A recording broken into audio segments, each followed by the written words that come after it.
നമ്മുടെ ജീവിതത്തിൽ എന്തെങ്കിലും ഒരു അറിയാതൊരു തെറ്റ് ചെയ്തു പോയിട്ടുണ്ടാവും. ആരും അറിയാതെ തെറ്റായിരിക്കും, പക്ഷെ ഉള്ളിൽ ഭയങ്കര വിഷമം ഉണ്ടാവും. ഇത് മനസ്സിൽ കൊണ്ട് നടന്ന് ടെൻഷൻ അടിച്ച് കൈയും കാലും വിറക്കുന്ന അനുഭവങ്ങൾ വരെ ഞാൻ കേട്ടിട്ടുണ്ട്. എനിക്കൊരു ഫോൺ കോൾ അങ്ങനെ വന്നിട്ടുമുണ്ട്.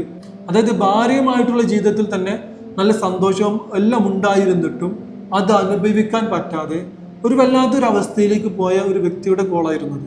നമ്മുടെ ഭാഗത്ത് തെറ്റ് വന്നു, ശരിയാണ്. നമ്മൾ അതിനെ പടച്ച റബ്ബിനോട് തൗബ ചെയ്ത് ക്ഷമാപണം നടത്തി നല്ലൊരു വ്യക്തിയാകാൻ വേണ്ടി പ്രാർത്ഥിച്ച് ആത്മാർത്ഥമായിട്ട് ജീവിക്കാൻ ശ്രമിക്കുക. അല്ലാതെ നമ്മൾ ആ തെറ്റ് നമ്മുടെ മനസ്സിൽ കൊണ്ട് നടന്ന് ഭാര്യയുമായിട്ട് മക്കളുമായിട്ടുള്ള ആ ഒരു കുടുംബ ജീവിതത്തെ തകർക്കുന്നൊരവസ്ഥ അതൊരിക്കലും ഉണ്ടാവാൻ പാടില്ല. അത് നമ്മൾ പടച്ച റബ്ബുമായിട്ടുള്ള വിഷയമാണ്. അവിടെ നമ്മൾ പടച്ച റബ്ബിനോട് മനസ്സറിഞ്ഞ് ദുആ ചെയ്താൽ അള്ളാഹ് പൊരുത്തപ്പെട്ടു തരുമെന്നുള്ളത് ഒരു സംശയമില്ലാത്ത കാര്യമാണല്ലോ. തെറ്റുകൾ ചെയ്യരുത്, നമുക്ക് അതിൻ്റെ ശിക്ഷയും മറ്റുള്ളതെല്ലാം പറയുന്ന റബ്ബ് തന്നെയാണ്.